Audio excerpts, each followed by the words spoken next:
A Souza Produções convida você a se tornar um patrocinador. Semeie no nosso ministério. Com a sua oferta poderemos produzir muito mais vídeos. Este é um ministério independente e, por isso, precisa da sua participação. Inscreva-se no canal e compartilhe os vídeos. Seja um multiplicador desta visão.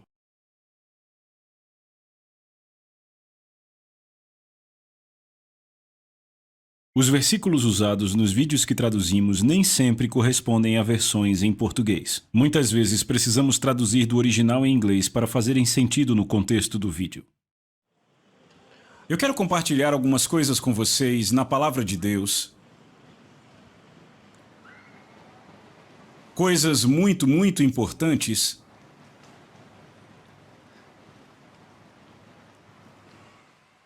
Que eu tenho certeza que vão te ajudar na sua vida pessoal, te ajudar a fortalecer a fé, te ajudar a entender a mente de Deus.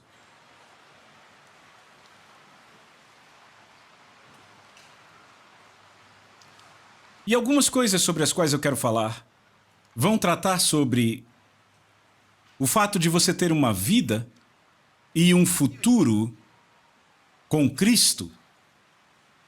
Você tem uma vida e um futuro com Cristo. Isto é verdade? Esta é a verdade.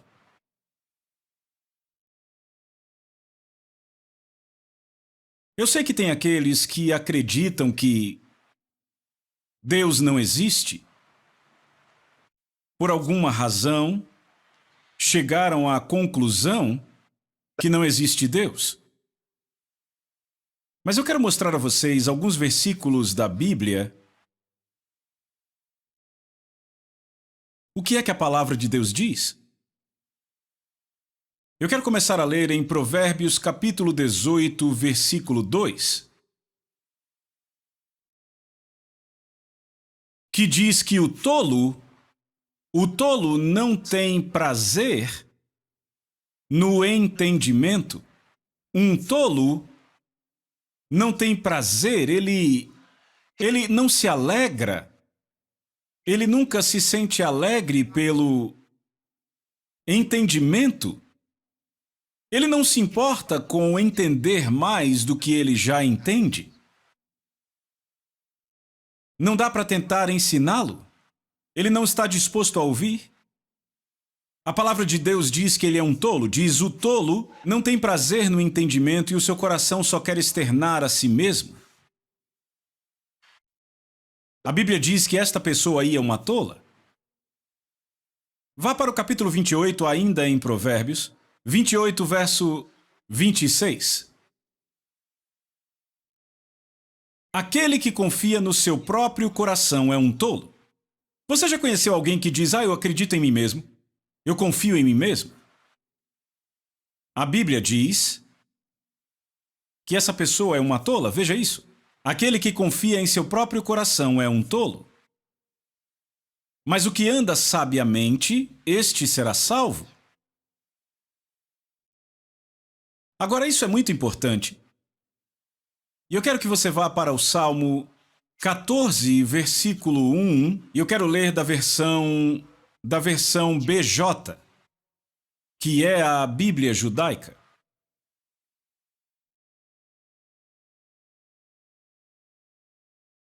Ela diz: para o líder por Davi, significa que foi Davi que escreveu isto.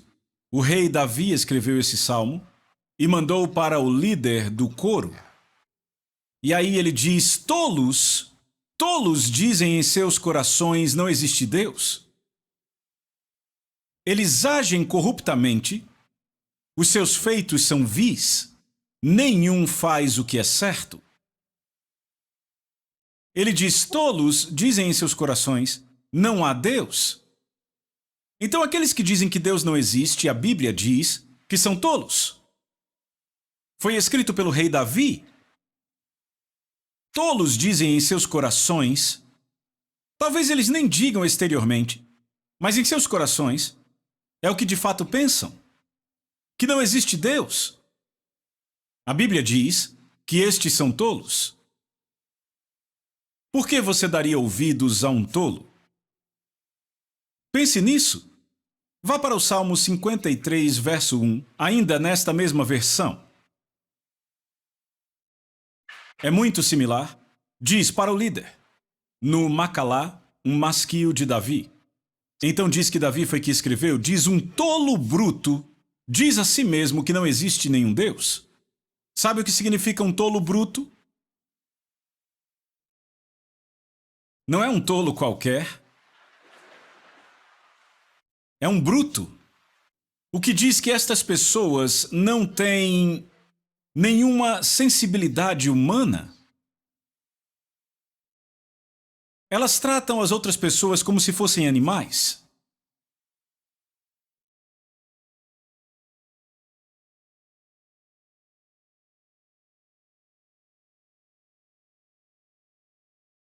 Não têm sentimentos humanos.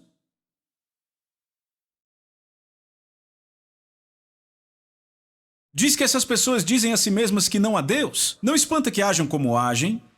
Veja, diz, estas pessoas são depravadas. Todas as suas obras são vis, nenhuma delas faz o que é bom. Pense sobre isso. Será que elas sabem que isso está na Bíblia? Não. Ouça o que Deus nos diz, Provérbios capítulo 13, verso 20. Ouça o que ele diz.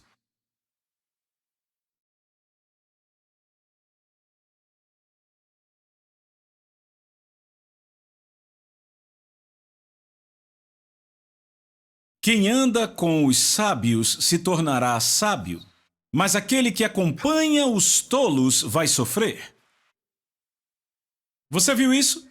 Ele diz, se você anda com os sábios, vai se tornar sábio. Mas se você se torna um acompanhante, um amigo daqueles que pensam da maneira que acabamos de ler, a quem a Bíblia chama de tolos, ela diz que você vai sofrer. Vai sofrer na vida.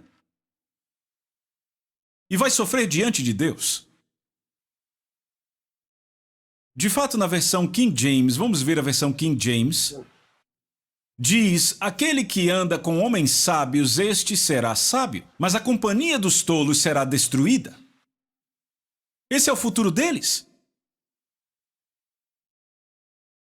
Então, o que devemos fazer? Não siga um tolo. É simples. Quando você sabe que alguém não se interessa pelas coisas de Deus, não ouça a pessoa. Não importa se é um professor, um político, isso não importa. Você não pode ouvi-lo. Porque se você o seguir, a Bíblia diz que vai sofrer. A companhia dos tolos será destruída. O que acompanha os tolos vai sofrer. Este é o futuro de alguém que é companhia de tolos. E ela nos diz quem são os tolos. Tem outra coisa que um tolo faz, deixa eu te mostrar de novo na Bíblia. Vá para Provérbios, capítulo 14, verso 9. Primeiro eu quero ler da versão King James. Diz, os tolos zombam do pecado, mas entre os justos há favor. Tolos zombam do pecado. Isso é terrível. Eles riem de coisas que são erradas. Eles debocham quando se fala de pecados. Usam até o pecado para zombar de outras pessoas. Mas você sabe que o que há de interessante aqui na conotação hebraica, no original, aqui também diz que o pecado, na verdade, zomba delas, mas elas não sabem. Enquanto elas estão zombando dos justos, daqueles que se afastam do pecado, e eles continuam pecando, o pecado zomba deles. Eu quero ler na versão ampliada, vá para a versão ampliada. Veja, isso vai facilitar o pensamento aqui. Tolos zombam do pecado, e o pecado zomba dos tolos, que são suas vítimas. A oferta de pecado feita por eles apenas zomba deles, lhes trazendo desapontamento e desfavor, mas entre os retos há o favor de Deus. Bendito seja Deus. Tolos zombam do pecado. Eles não acham que faz sentido ser reto diante de Deus? Afinal, eles não acham nem que Deus é real. Não acham que Ele se importa conosco. Eles acham que Ele está muito longe, que Ele nem é real. Mas estão errados. Estão errados, mortalmente errados. Jesus Cristo, Jesus foi a manifestação de Deus em si mesmo para os homens. Jesus Cristo, Ele foi a revelação de Deus aos homens. Em 2 Coríntios capítulo 5, versículo 19, eu acho que é importante que depois você siga essas passagens. Eu estou citando justamente para isso, para que você possa estudar sozinho, vendo-as depois na Bíblia, a saber que Deus estava em Cristo reconciliando consigo o mundo. Pense nisso. Então Jesus Cristo não estava fazendo tudo o que fez por si mesmo, diz que Deus estava com ele. Deus estava em Cristo reconciliando o mundo. Tem mais uma coisa bonita aqui que você vai amar. Eu vou ler para você 18 versículos do Evangelho de João, capítulo 1, e eu quero que você acompanhe a leitura destas passagens com muita atenção. Então vamos ler do versículo 1. No princípio era a palavra de Deus. E a palavra estava com Deus, e a palavra era Deus. Não se separa o homem da sua palavra da mesma forma. Não dá para separar Deus da sua palavra. Deus e a sua palavra são um. Entendem? A palavra de um homem é o caráter deste homem. Certo? Então, no princípio era a palavra. Eu vou ler do começo. No princípio era a palavra estava com Deus e a palavra era Deus. A mesma estava no princípio com Deus. Todas as coisas, veja tudo, todas as coisas foram feitas por Ele. Ele já está chamando a palavra de Ele. E sem Ele, nada do que foi feito se fez. Continuamos lendo.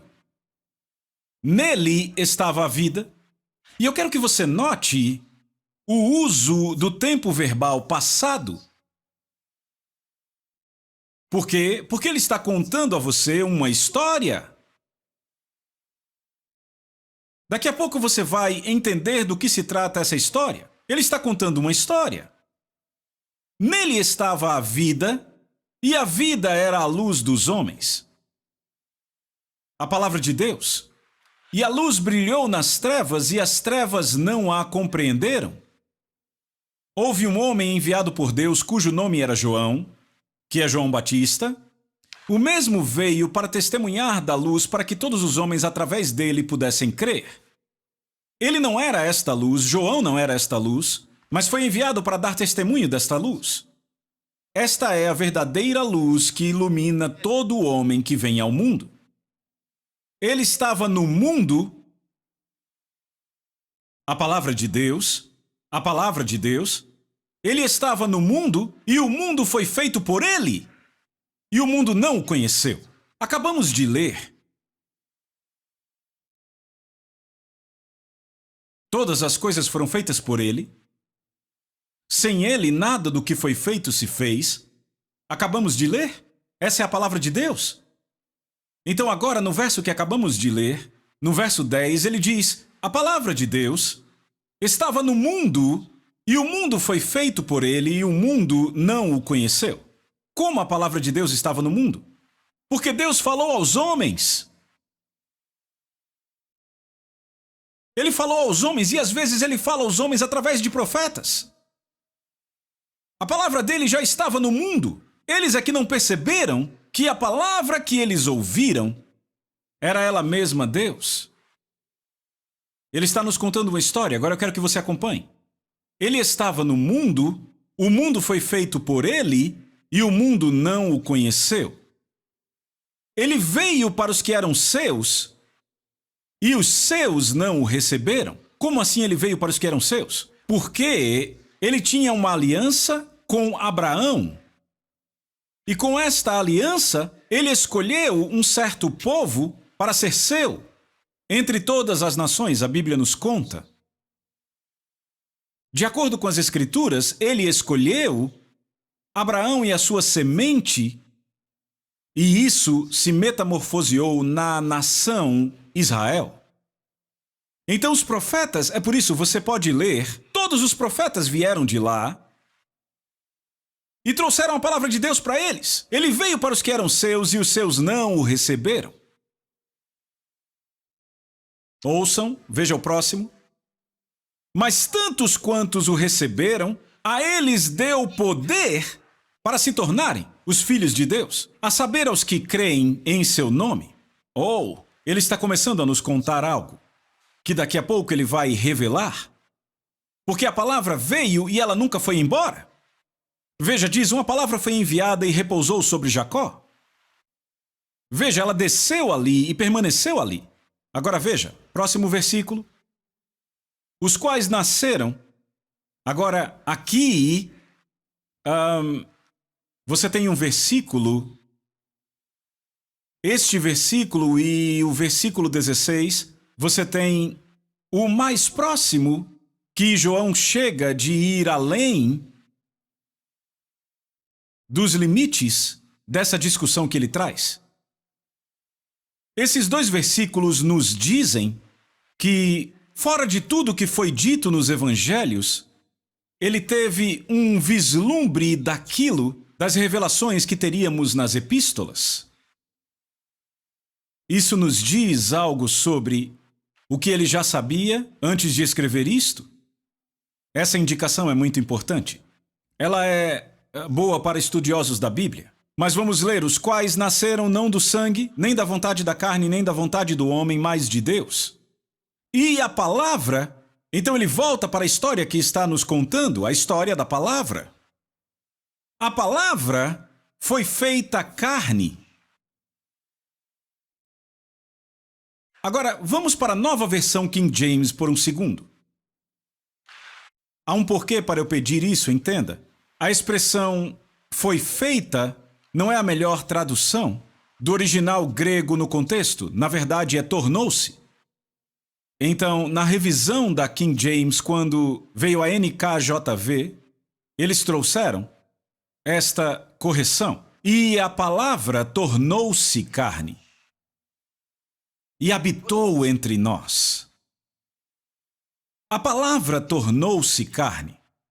Lembre-se, ele te disse que a palavra era Deus. Diz, no princípio era a palavra estava com Deus e a palavra era Deus. Ele era Deus. Como eu disse, observe os tempos verbais no passado. Ele era. A palavra era Deus. Ele fez todas as coisas, ele era Deus. E agora ele te diz que ele se tornou carne. Você vê agora? A palavra se tornou carne, a palavra era Deus e se tornou humano, como nós. Jesus aqui. A palavra era Deus. Ele mesmo era Deus e se tornou carne e habitou entre nós. E João diz que contemplamos a sua glória, nós o vimos. Lembre, ele era um dos apóstolos. Ele diz, vimos a sua glória. A glória como do unigênito do Pai, cheio de graça e verdade. Ele diz que Jesus era cheio de graça e verdade. Veja o próximo versículo. João deu testemunho dele, falando de João Batista, deu testemunho dele e clamou dizendo, este é aquele de quem eu falei, o que vem depois de mim, mas tem a primazia sobre mim, porque já existia antes de mim. E da sua plenitude, bendito seja Deus, todos nós recebemos, e graça sobre graça, esse é o versículo 16 do qual eu estava falando. Eu poderia pregar muito mais sobre isto, mas hoje eu quero permanecer no contexto. E da sua plenitude todos recebemos, e graça sobre graça. Então, ele continua no verso 17, voltando à sua discussão. Porque a lei foi dada por Moisés, mas a graça e a verdade vieram por Jesus Cristo. Isso é maravilhoso! A lei foi dada por Moisés. O que é que João está dizendo? João está nos dizendo que a lei não revelou completamente quem Deus realmente era. Então, se você segue a lei, não pode conhecer a Deus. A lei foi dada por Moisés, mas a graça e a verdade. Verdade significa realidade. A graça e a realidade vieram por Jesus Cristo. E aqui está o melhor, você vai amar. Ele diz, ninguém jamais viu a Deus em tempo nenhum. Aleluia! O Filho unigênito que está no seio do Pai, ele o declarou. Deixa eu explicar isso para você. Eu quero ler da versão NLT, Nova Tradução Viva. Veja isso, diz, ninguém jamais viu a Deus. Mas o único, que é ele mesmo Deus, está próximo ao coração de Deus, ele revelou Deus a nós. Jesus revelou Deus a nós. Isso é maravilhoso. Maravilhoso. É maravilhoso. Sabe, a palavra na versão King James, que foi traduzida aqui na NLT como revelar, volte por favor na King James. Ele diz, ninguém jamais viu a Deus, o unigênito de Deus que está no seio do Pai, ele o declarou. O que ele está dizendo é que ele o descreveu, ele o explicou. Você entende? Ele o revelou. Jesus descreveu Deus. O que isso quer dizer? Ele mostrou para nós a pessoa de Deus. Quem é Deus? Jesus o declarou. Isso é poderoso. É poderoso. Aleluia! Então, a importância disso é nos informar que Jesus Cristo foi a manifestação de Deus para nós. Jesus Cristo revelou a vontade de Deus para nós. Jesus Cristo revelou o amor de Deus para nós. Uau! Então, com isto, você chega a outra coisa? Então, será que isso não quer dizer que Deus tem um plano para nós? Certamente.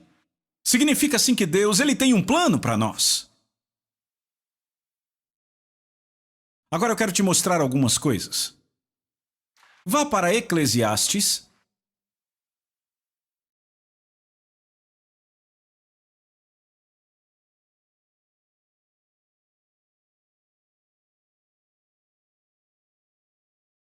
Capítulo 3, verso 14. Primeiro eu vou ler na versão King James. Eu sei que tudo o que Deus faz será para sempre. Nada pode ser adicionado a isto e nada pode ser tirado disto. E Deus faz isto para que os homens o temam. Isso é extraordinário. Ele está dizendo que o que quer que Deus faça é eterno e que não pode ser aumentado. Vamos ler da Bíblia judaica para que você possa entender. Eu sei que tudo que Deus faz vai durar para sempre, não há nada a se adicionar ou subtrair disto. Ai! O que quer que Deus faça, ele diz que dura para sempre. Ouça, quando você foi feito por Deus, Deus te fez para durar para sempre, você sabia disto? Este é o plano de Deus? Este é o plano de Deus? Mas por que as pessoas morrem? Já já eu vou te mostrar. Tudo aquilo que Deus faz é feito para durar para sempre. Ele diz: nada precisa ser adicionado a isto e nada precisa ser subtraído disto.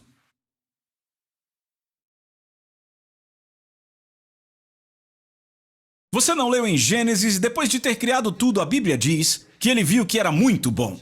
No que dizia respeito a Deus, ele diz: tudo é muito bom. Muito bom. Então, por que é que as pessoas morrem? Sabe, quer dizer, às vezes quando você vai num funeral, você ouve o ministro, o pregador dizer que Deus o tomou, que Deus o tirou, não é?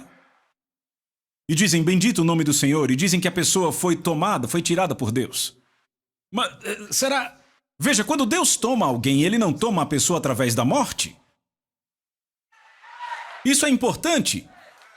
As únicas 3 vezes que a Bíblia registra que Deus tomou alguém desta terra, quando Deus tirou alguém, o que significa que ele vai tirar, sempre que ele quiser tirar. As únicas 3 vezes em que Deus tirou alguém, ele os tirou vivos. Número 1, ele tomou Enoque. De acordo com a Bíblia, Enoque foi vivo para o céu. Foi assim que ele foi tomado. De repente, ele já não estava mais nesse mundo. Vivo. A segunda pessoa foi Elias.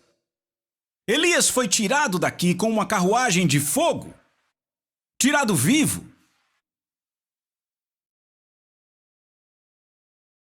A terceira foi o próprio Jesus. Jesus morreu. De acordo com a Bíblia, foi para o inferno, porque levou os nossos pecados sobre ele. Ele tinha que ir para o inferno e pagar o preço completo. E ressuscitou no 3º dia. E quando ele foi para o céu, quando Deus o tomou, a Bíblia diz que ele ascendeu. E os discípulos estavam ali observando ele, até que ele atravessou as nuvens. Deus o levou vivo. E a próxima vez que Deus vai tomar alguém, será no arrebatamento da igreja, e ele vai levar todos vivos.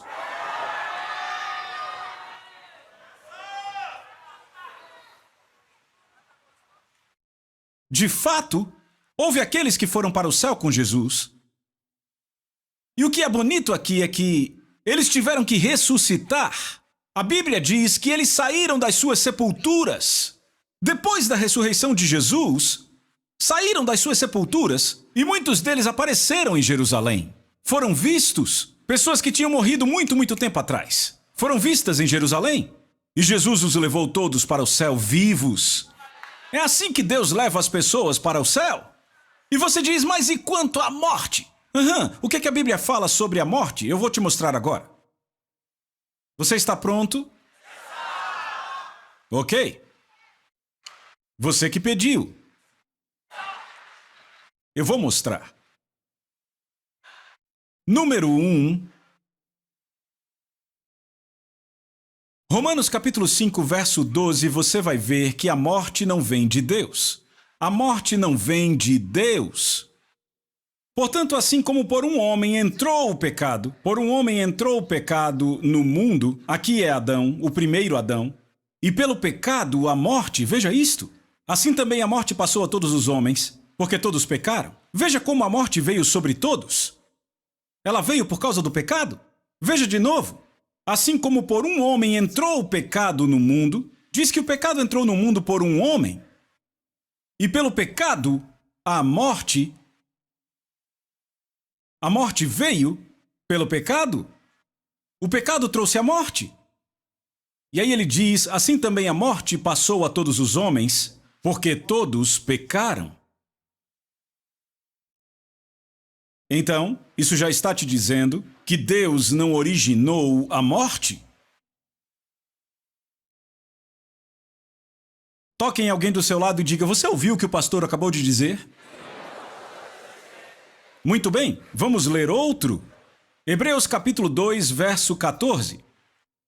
Hebreus 2, verso 14, veja isto. Visto, pois, que os filhos têm participação comum de carne e sangue, ele igualmente, falando de Jesus, ele igualmente participou do mesmo, para que através da morte pudesse destruir aquele que tinha o poder da morte, que é o diabo. Isso é maravilhoso, aleluia! Ele diz que Jesus Cristo passou pela morte, ele mesmo morreu, para que pela morte ele tivesse a oportunidade de destruir aquele que tinha o poder da morte. E nos diz quem é.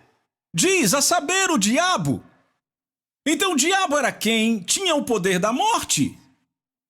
Era o diabo quem estava controlando a morte, que estava usando a morte. Oh!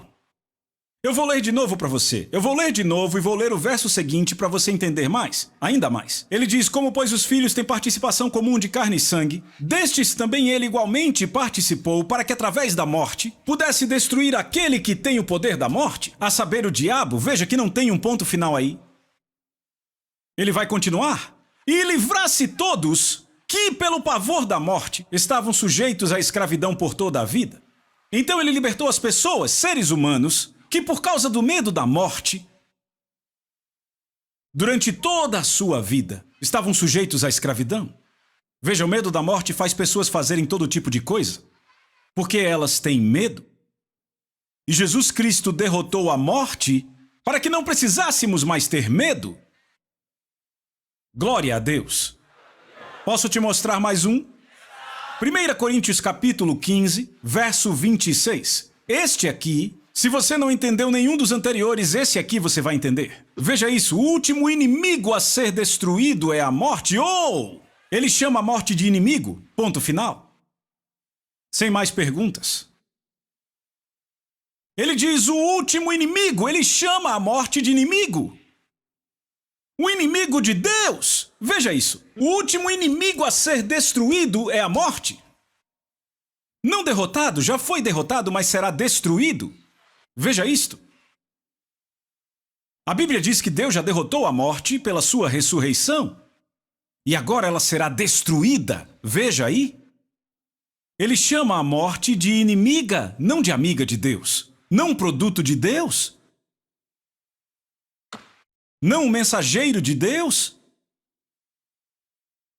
Quantos entendem o que eu acabei de compartilhar? Não é de espantar que Jesus disse, curai enfermos, expulsai demônios, purificai os leprosos, ressuscitai os mortos?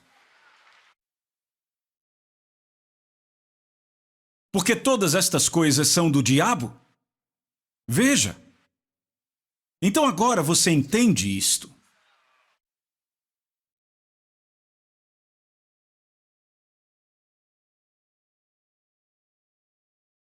Há um futuro com Deus.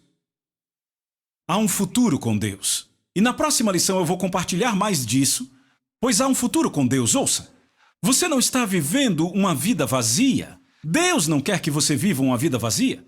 Quando Ele te criou, te fez para ser perfeito. A única razão para você adoecer é porque alguma coisa que não deveria estar no seu corpo entrou no seu corpo, ou algo que deveria estar no seu corpo foi tirado do seu corpo. E não foi Deus que fez nada disto. E você tem que aprender na palavra de Deus como manter o seu corpo em perfeição. Na terceira carta de João, vemos o versículo 2. Veja o que a Bíblia diz. Amado, eu desejo acima de todas as coisas que tu possas prosperar e estar em saúde. Que governo vai te dar isto? Não, veja aí. Ele diz, eu desejo acima de todas as coisas que tu possas prosperar. Deus quer que você prospere e seja saudável. Assim como a tua alma, significa que você tem que ter prosperidade espiritual também. De fato, ele diz, assim como a tua alma prospera. O que significa? Que a prosperidade espiritual deve vir primeiro. Porque ele diz, assim como. Então, o seu espírito prospera através do conhecimento da palavra de Deus. E daí, ele espera ver você próspero materialmente e saudável fisicamente. Deus quer você saudável. Não há dúvida. Não há dúvida. Atos capítulo 10, verso 38. Veja o que a Bíblia diz. Atos capítulo 10, verso 38. Como Deus ungiu a Jesus de Nazaré com o Espírito Santo e com poder. Jesus de Nazaré, que andou por toda parte fazendo o bem e curando a todos que eram oprimidos pelo diabo, porque Deus era com ele. Isso é maravilhoso. Então as pessoas que Jesus curou adoeceram por causa do diabo? E Deus quis que ficassem bem. E ele não mudou, ele é o mesmo. Ontem, hoje e para sempre. Ele não mudou.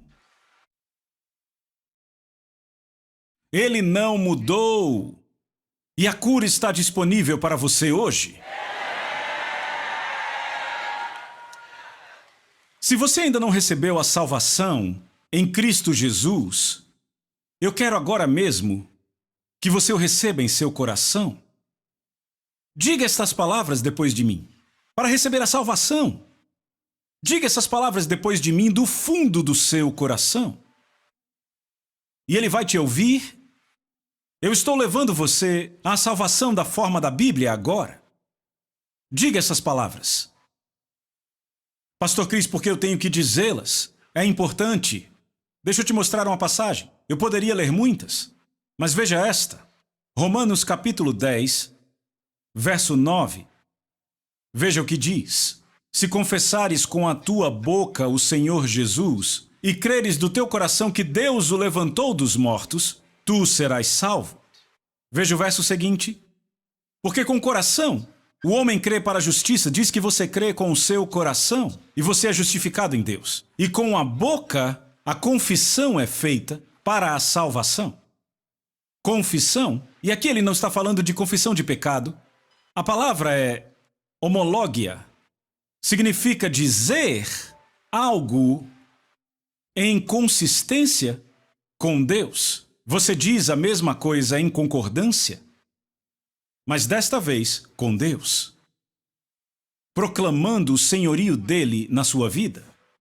É disso que ele está falando. Eu quero que você diga essas palavras comigo agora do fundo do seu coração e você terá a salvação. Diga, ó Senhor Deus, eu creio em Jesus Cristo, o Filho de Deus. Eu creio que ele morreu na cruz para salvar a minha alma. Eu creio que Deus o levantou dos mortos e ele está vivo hoje. Eu recebo pela fé a vida eterna no meu coração, pois Jesus Cristo é o Senhor da minha vida, de hoje em diante. Obrigado, Senhor, por salvar a minha alma. Eu tenho a vida eterna agora. Eu sou o Filho de Deus agora. Eu nasci de novo. Obrigado, Senhor. Amém. Se você fez esta oração, eu quero que você saiba que Deus te ouviu e te respondeu de acordo com as Escrituras. E agora, não há mais pecado em sua vida, porque Ele deu a você um novo coração, uma nova vida. Agora você é filho de Deus, nasceu de novo. Meus parabéns. Meus parabéns. A Soso Produções convida você a se tornar um patrocinador. Semeie no nosso ministério. Com a sua oferta poderemos produzir muito mais vídeos. Este é um ministério independente e, por isso, precisa da sua participação. Inscreva-se no canal e compartilhe os vídeos. Seja um multiplicador desta visão.